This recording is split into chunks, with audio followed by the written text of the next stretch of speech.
Antes de começar o vídeo, eu quero pedir a você que acompanha o Blog da Cidadania que se inscreva no nosso canal, curta e compartilhe os nossos vídeos, acione o sininho das notificações, que assim você nos ajuda a fazer o nosso trabalho. E vamos ao vídeo.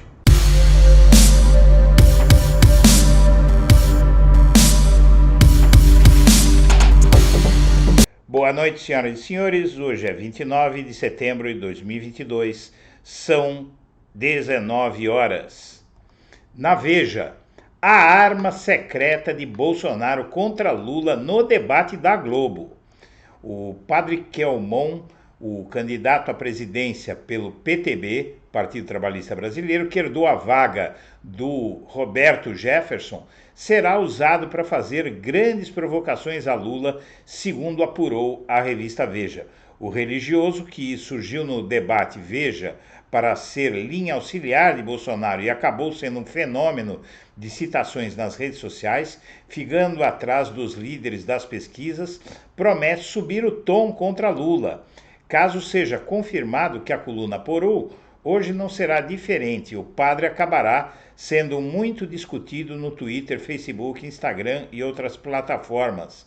Atrás nas pesquisas e correndo o risco de perder no primeiro turno para Lula, Bolsonaro deve usar o padre Kelmon de alavanca para bater em Lula. Ao menos esse é o plano inicial. A ideia dos auxiliares bolsonaristas é a de usar artilharia pesada, e não só casos de corrupção, para tentar acuar Lula, meio que partindo para um tudo ou nada, faltando apenas 2 dias para as eleições. Mas a corrupção também será tema contra o PT. A ideia é tratar tanto de quem delatou, quanto foi desviado e quanto foi devolvido no escândalo de corrupção da Petrobras, mesmo que os processos contra Lula tenham sido anulados pelo Supremo. O fato é que não há nada, o Bolsonaro não tem nada, o que ele tem é o velho discurso de sempre. Ladrão, 9 dedos, recuperaram não sei quantos bilhões. Eles dizem que as multas que aplicaram a empreiteiros é recuperação do que foi desviado. Não é bem assim, não é? Eles não recuperaram o dinheiro, acharam o dinheiro. Na verdade, eles arbitraram ali multas e os delatores pagaram para fechar acordos de delação premiada. Alguns pagaram, outros inclusive receberam, né? E é isso, não tem mais do que isso, é a velha história. Se o Bolsonaro acha que pode mudar essa eleição com essa estratégia antiga que foi usada em todas as campanhas eleitorais na vida do Lula, todas, o Lula disputa eleições presidenciais pelo menos, desde 1982, para que se tenha uma ideia. Em 82 ele disputou o governo de São Paulo. Não é? E essa tática vem sendo usada ao longo das décadas. Não funciona mais, mas ele vai tentar alguma coisa, não é? E a prefeitura volta atrás e ônibus será grátis para eleitores em Porto Alegre. Termo de acordo entre Câmara, MP e Executivo Municipal decidiu pela isenção parcial da tarifa no domingo. É uma medida que cairia muito bem em São Paulo, onde tem uma população pobre que às vezes tem que se deslocar a distâncias expressivas numa cidade gigantesca, e tanto em outras cidades também. O Estado brasileiro deveria assumir isso, talvez até o TSE. Há sugestões aí de o TSE assumir essa obrigação. E o Lula tem 47% contra 37% de Bolsonaro, segundo pesquisa Exame do Instituto Ideia Big Data. Levantamento divulgado hoje mostra ainda que Lula tem 49% dos votos válidos e cresceu 3 pontos desde o mês passado. Bolsonaro tem 38%, cresceu 1 ponto.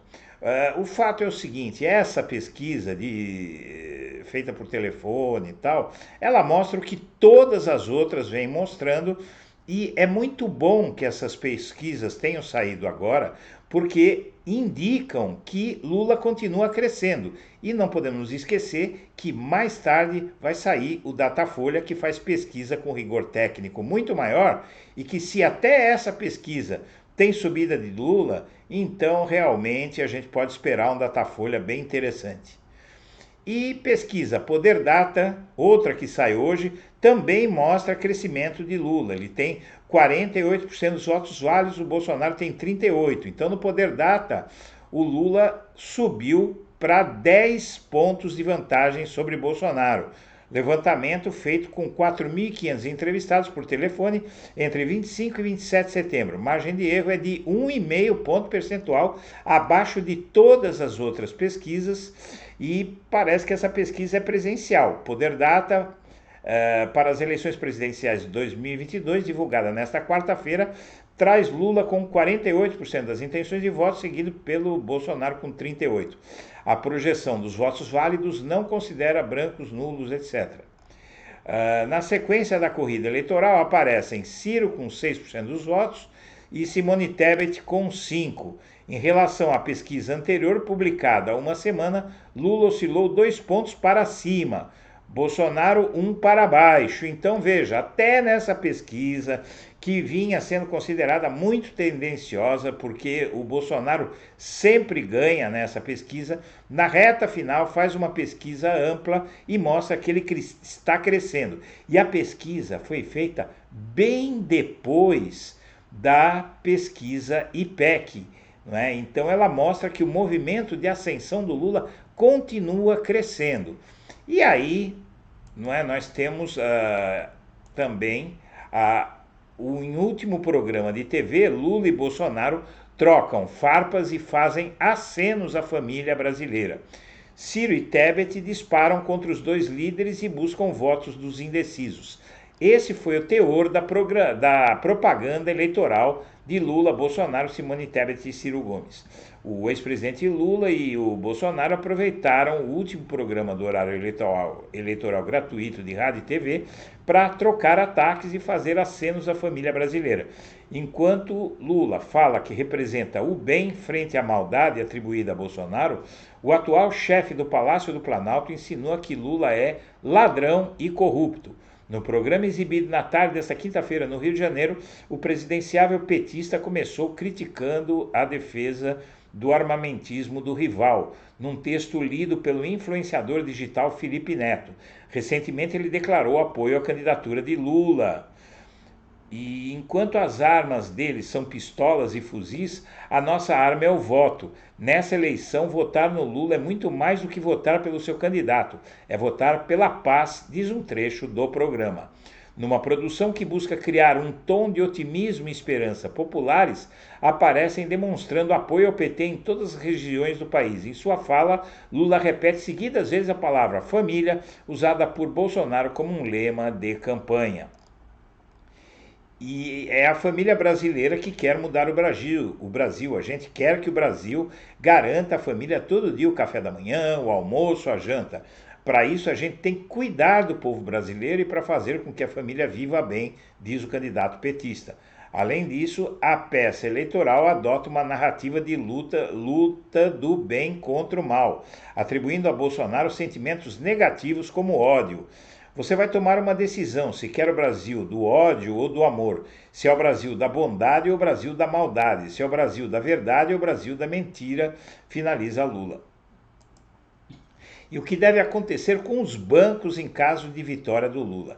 Resumindo aqui, os analistas de mercado temem que o Lula, como nos seus governos anteriores, fortaleça os bancos públicos de uma forma que eles ameacem os bancos privados. E aí eles querem eleger um presidente que não atrapalhe os seus negócios, né? É aquela coisa, é o interesse de meia dúzia que querem contrapor. O Bolsonaro ele aceitou, durante os seus quase 4 anos de governo, ele aceitou fazer aquilo que banqueiros e grandes empresários pediam. Agora, com Lula, eu não sei, eu acho que vai ser diferente, mas, na verdade, os banqueiros estão dizendo que eles acham que o Lula não vai colocar os bancos públicos para fazer concorrência com eles. Vamos ver, né? E aquela apresentadora do programa Matador contra o Bolsonaro, esse programa eleitoral do PT, está sendo visto como uma obra-prima da estratégia política, porque tem tem causado tantos danos à campanha do Bolsonaro que ele até entrou no TSE para tentar tirar essa propaganda no ar. Muitos já devem ter visto. E a apresentadora diz que os bolsonaristas que estão atacando-a nas redes sociais preferem piada idiota a falar da fome, diz a apresentadora do programa de Lula Atacada. A atriz Thalma Freitas foi alvo de ofensas de perfis de direita por causa da sua aparência.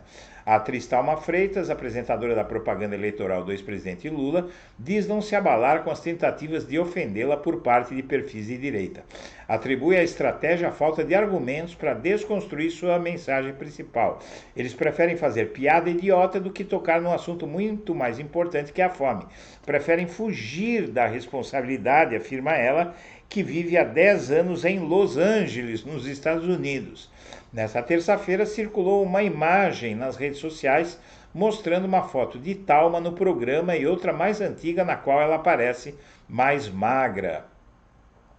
Junto estava a seguinte frase: a apresentadora do programa do Lula diz que a fome aumentou no Brasil. Acima da primeira foto, uma indicação de que havia sido tirada no governo Lula. Da segunda, no governo Bolsonaro. Eles estão atacando a apresentadora porque não tem o que falar da apresentação. Sou mulher, tenho 48 anos de idade e engordei. E daí? É só isso que vocês têm para falar? Eu fico dando risada, provoca ela. Segundo ela, até a forma de atacar com base na aparência é atrasada e infantil. E é mesmo, né? Não tendo o que falar, o recurso do bolsonarismo é esse.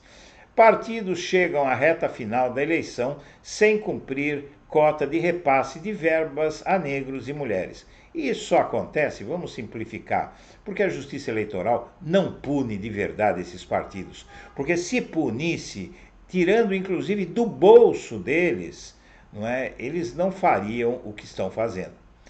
E e-mail de candidata é invadido para envio de ameaças machistas e transfóbicas. A ex-promotora Gabriela Mansur diz que acionou a Polícia Federal para a investigação. A candidata a deputada federal e ex-promotora Gabriela Mansur, conhecida por atuar em casos como o do médium João de Deus e do empresariado Samuel Klein, afirma que sua conta de e-mail foi invadida e que mensagens com ataques a mulheres, indígenas, negras, transexuais foram disparadas a outras candidatas. Ela afirma que o caso foi encaminhado para a Polícia Federal para investigação. E prefeitos pedem transporte público gratuito em dia de eleições. A Frente Nacional de Prefeitos alega que a Justiça Eleitoral deveria arcar com custos para não onerar os municípios.